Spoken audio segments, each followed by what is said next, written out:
Believe it or not, I'm only 90 minutes away from Paris, but it seems like I've stepped back centuries in time.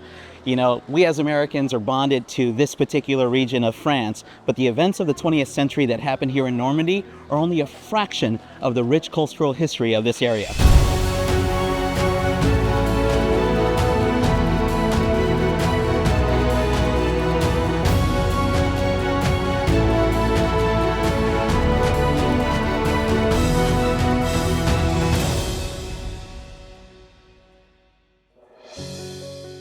I'm Angel Castellanos for the tour guide, and today I'm going to give you the formula of how to have an epic time right here in Normandy.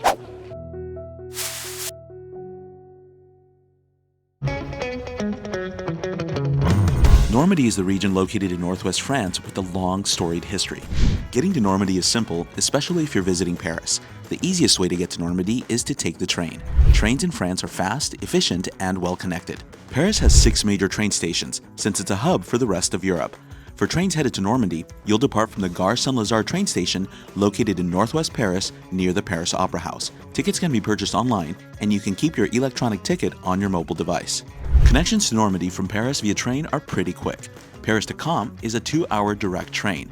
Paris to Rouen is only 1 hour and 20 minutes direct. Once you're in the region, a car is the best way to explore the D-Day Beaches and all the World War II sites you want to see. If you're staying in Normandy to fully explore the region, here are 3 places to consider as your base. Bayeux is a charming historic village that is the closest to the D-Day Beaches and not more than a 40-minute drive from any World War II site. Caen is the bigger city and the home of the Caen Memorial Museum and other important historic sites. Rouen is the biggest city in the region and has been important since the Middle Ages, but it's the furthest away from all the sites, but closest to Paris. From the Caen Memorial Museum to the American Cemetery, it's a 45-minute drive. It's a shorter 35-minute drive to the British Normandy Memorial. So even though Rouen is the biggest city in Normandy, the old historic core is where you'll do most of your sightseeing. Here you're going to find pedestrian cobbled streets, half-timbered houses, a Renaissance clock, and of course, the Gothic Cathedral. Since Rouen is the biggest city in Normandy, you're going to find a variety of different places to eat. Everything from restaurants, cafes, bistros, different chains. Even in the city center, there are great places to eat. So I've chosen Pascaline, which is about a 5-minute walk from the cathedral. They've been around since 1880. 5 generations later, they're Michelin recommended, and they serve all the French classics, so I'm pretty stoked for this lunch. In France, when you order off the menu, you're actually ordering a multi-course meal. So if you're looking for the physical piece of paper that has all the food options on there, you want to ask for the carte. A menu might have an entree and a main course, or even a dessert involved as well. So I've ordered the menu here at Pascaline, and I've started with a duck terrine, and this is essentially different parts of the duck compressed together, surrounded with a little bit of fat, with a beautiful sauce drizzled all over it. And it sounds weird, but this is very, very typical, and it's absolutely delicious. So I can't wait to try this. Once you get outside of Paris, wine becomes very affordable. So in restaurants like this, you can still order wine by the glass, but here they actually bring the bottle to the table and I can serve myself a glass of wine. It's €2.20, so I have to be careful and control myself and not serve myself the whole bottle. Bon appetit!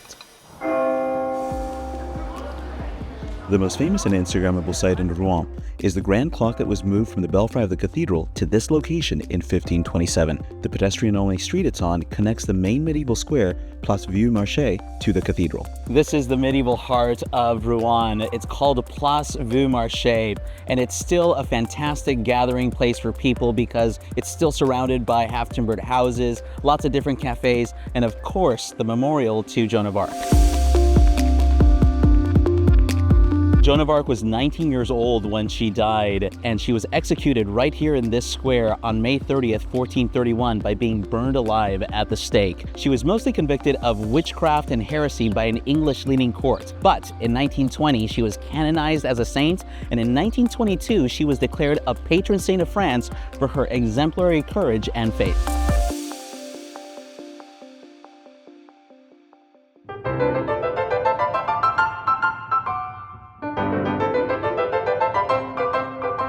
The exterior of the Cathedral of Notre Dame in Rouen is an architectural feast that took its final form in the 15th century. Stepping inside, we see the early Gothic form in all its glory.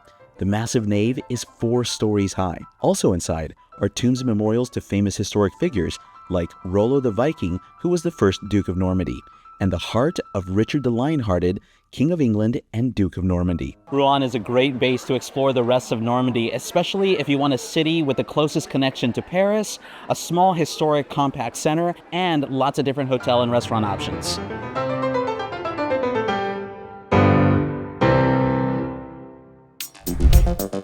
The Battle of Normandy in World War II began with the Allied invasion of the French coast from the English Channel, commonly known as D-Day. Today, the area is dotted with cemeteries, memorials, and museums dedicated to the greatest generation and the biggest amphibious assault in human history.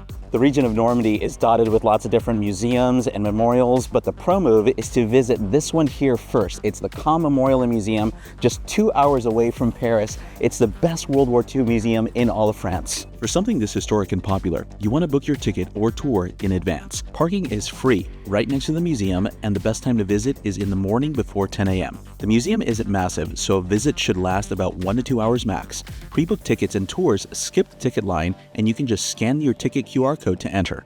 If you want to make things easy, jump on one of our tours. They include transportation, a passionate guide, and tickets to everything you need to see. Once you step inside of the museum, it's really easy to see why this is the premier museum of the region. You get to experience the war in chronological order, and most of the displays have English descriptions. Le Memorial is a concise lesson about the main events of World War II, the causes, the French experience, and the road to victory by the Allies. Once you finish the main exhibition, you can check out the area dedicated to the Battle of Normandy to prep you for visiting the D-Day landing beaches. Operation Overlord was the Allied plan to invade and liberate Western Europe from Nazi control. It began with the airborne and amphibious assaults on June 6, 1944, landing on 5 Normandy beaches. The Battle of Normandy lasted until August 25, 1944, marked by fierce fighting as Allied forces secured the beaches, broke German defenses, and advanced to liberate France. I would definitely not skip the Caen Memorial and Museum because it's going to give you a lot of information, context, and perspective that's going to make your visit to the region a whole lot more meaningful.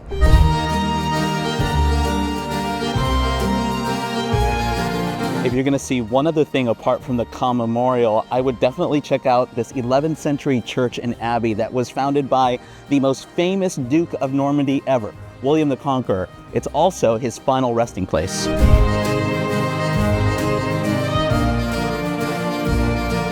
William, Duke of Normandy, changed history forever when he set sail for England in 1066 to battle his cousin Harold for the English throne that was promised to him by King Edward the Confessor. He obviously won and crowned himself King of England in Westminster Abbey, December 25th, 1066. And this is his final resting place.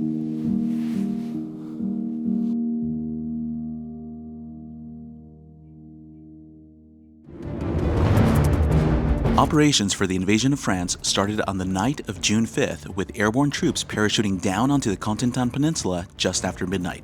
Meanwhile, an armada like the world had never seen of 5,000 ships crossed the English Channel and took up position off the beaches without being spotted by the Germans.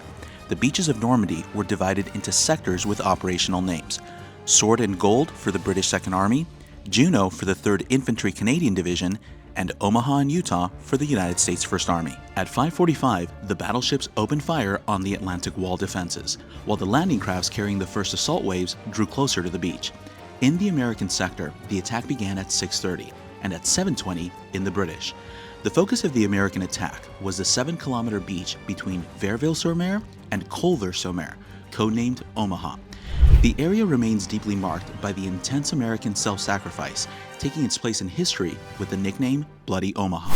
It's hard to understand the challenges the Allies faced for the invasion of Europe without stepping foot onto the beaches of Normandy. I'm about a 5-minute drive down the hill from the American cemetery, and once you step onto the beach, you feel the challenges of the weather, the width of the beach, and of course, this whole section was protected by German defenses. So the airborne took off on June 5th, and on June 6th, 1944, 150,000 soldiers stormed these beaches, and right here on Omaha, 2,000 soldiers died, with 2,000 more being injured.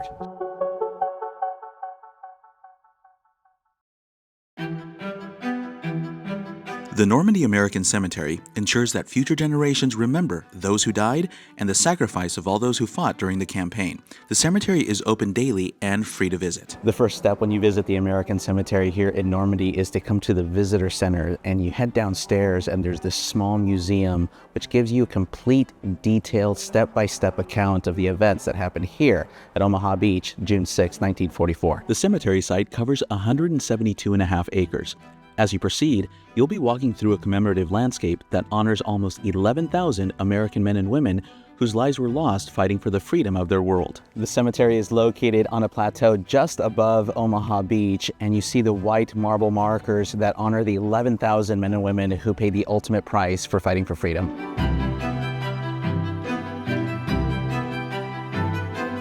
On the walls of the missing, in a semicircular garden on the east side of the memorial, are inscribed 1,557 names. Rosettes mark the names of those since recovered and identified.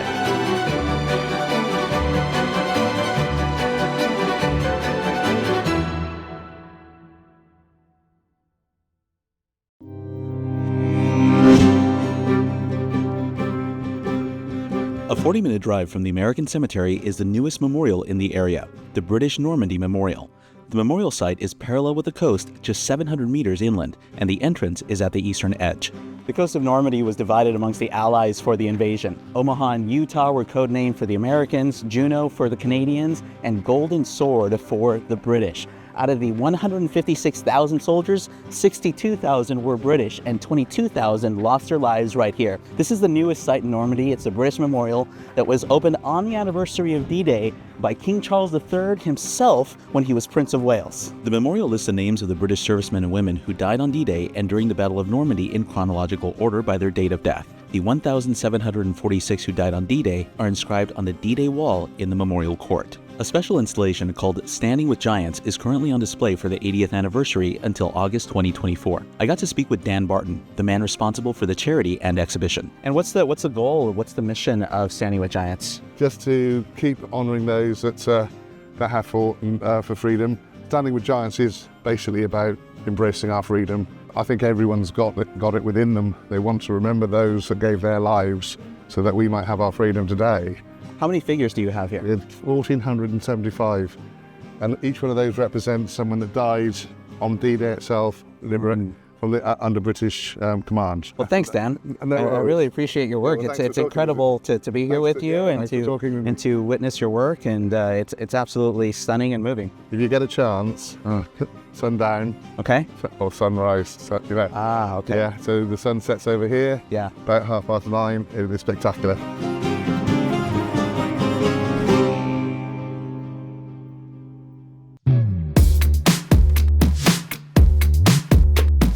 Close to Utah Beach and about 40 minutes away from Bayeux is the first town liberated in France on D-Day by the Airborne. It's Mere Eglise. I'm a huge Band of Brothers fan, so I have to check this out. I even see a parachute still on the tower. Mere Eglise entered 20th century history in the early morning of June 6, 1944, when paratroopers from the American 82nd Airborne landed in the town. A dummy hangs from the end of a parachute on the Gothic church to remind us of Private John Steele, who was stuck on the belfry and played dead for hours before the Germans cut him down.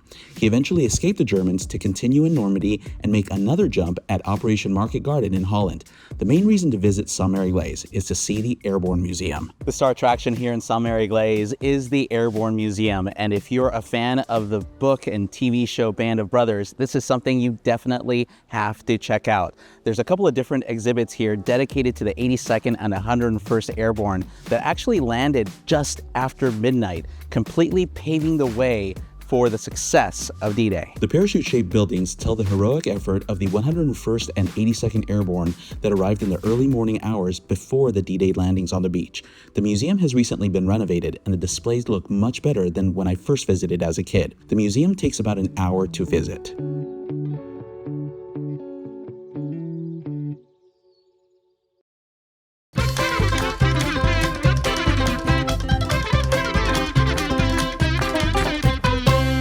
This is good. Normandy isn't just about World War II sites, so we're mixing things up a little bit, getting outdoors, getting some fresh air, and trying some local products. There are the 3 C's here in Normandy that you definitely have to try. It's Calvados, Cider, and Camembert. And there are more farms here in the area than you can shake a stick at. So you can come to one, try and have a local experience and dive deeper into the culture here in Normandy. To be honest, I'm not a beer person, so I'm really hoping that I love cider, and it's definitely one of the things that I have to try when I'm here. So this cider is produced right here on this family-owned farm, and I'm trying a semi-dry, dry, and extra dry cider. So 3 different varieties. Here we go, my first cider in Normandy. Definitely on the sweet side, for sure, but it's delicious. I mean, if you love apples, you're gonna love this. With a crepe, I think would be perfect. So let's give this a go. Oh, I definitely prefer this one much better because it's not as sweet. And I can definitely imagine having this with a nice plate of cheese. This is lovely, actually. Yeah. I think I'd prefer this over a lager. I hope I don't piss off the beer people. Oh, I can see why this is the new kid on the block and sort of the new rage here in Normandy, because it is the least sweet out of them all, and you could definitely have this pretty much any time. This is absolutely delicious. The great thing about doing tastings like this on local farms is that you get to try truly special drinks like Pommeau. This is not really served outside of Normandy, and it is 1/4 Calvados and 3/4 apple juice. And if you like port wine, it's going to be very similar to that. Definitely smells like a nice apple schnapps. I'm sure every French person cringed when I compared Calvados to a German liqueur, but this is delicious. So one of the 3 C's here is Calvados. So basically farms like this take their cider and they distill that and then age it in oak barrels for a minimum of 2 years. But in our case, we're trying 3 different varieties that are aged 6, 10, and 20 years. If you see a bottle that's aged just 2 or 3 years, that's really meant for cocktails or for cooking. This is the good stuff here. So at 10 years, you usually get a little bit of a darker color, a little bit more of a complex dynamic flavor, and also it doesn't burn as much going down. So this is the 10-year here that I'm about to taste.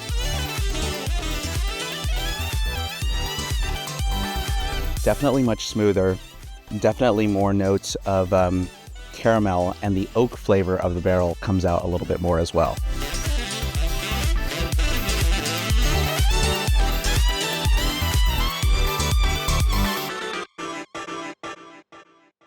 So my mom wants me to remind you that drinking and driving is a crime here, and the alcohol limit for driving is very low. So be careful when you're doing tasting like this. Do not drink and drive.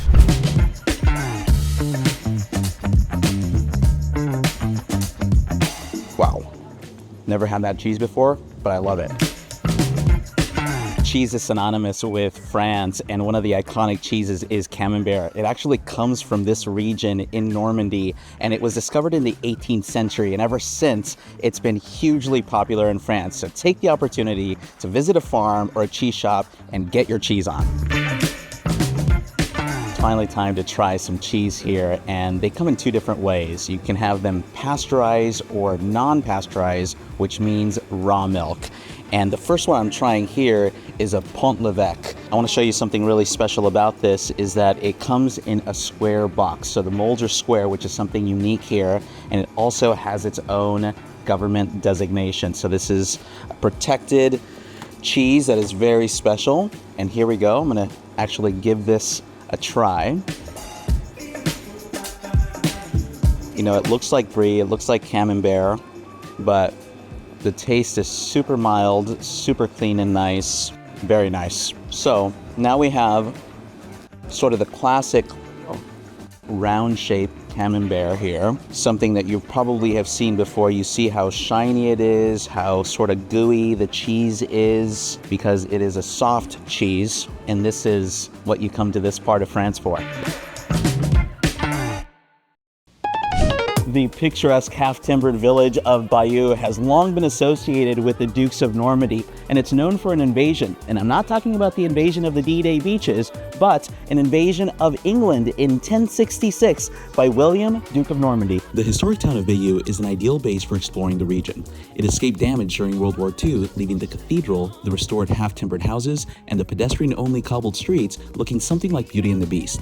The pro move is to base yourself here to explore the historic sites of the region, but also don't miss one of the most important documents of the Middle Ages. The Bayaeux Tapestry is the most accurate and lively document to survive the Middle Ages. It presents 58 scenes over 229 feet of political propaganda to tell the story of 1066 and the Battle of Hastings. Filming and photography are not allowed inside the room where the tapestry is kept. Don't skip the cheesy but informative museum that completely tells more in-depth stories. The museum is usually not crowded, so you can rock up without a ticket. Bayeux was the cradle of the Dukes of Normandy and where Rollo, the famous Viking, married into French nobility.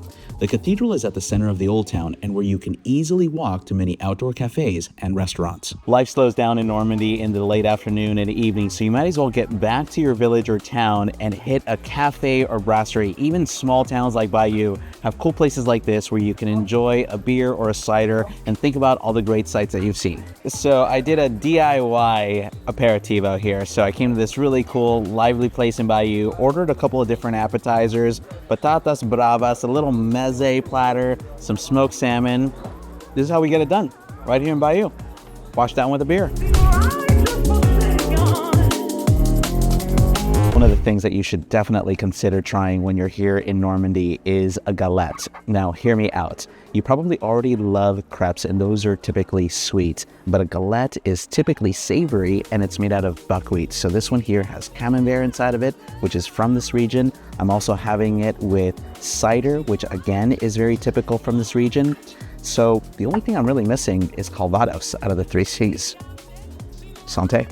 Well, that's it for our time here in the iconic region of Normandy. It's incredible to think how steeped in tradition this area truly is. I'm Angel Castellanos for the tour guide. Don't forget to comment, like, and subscribe, and smash that bell so you can find our next video. Happy travels.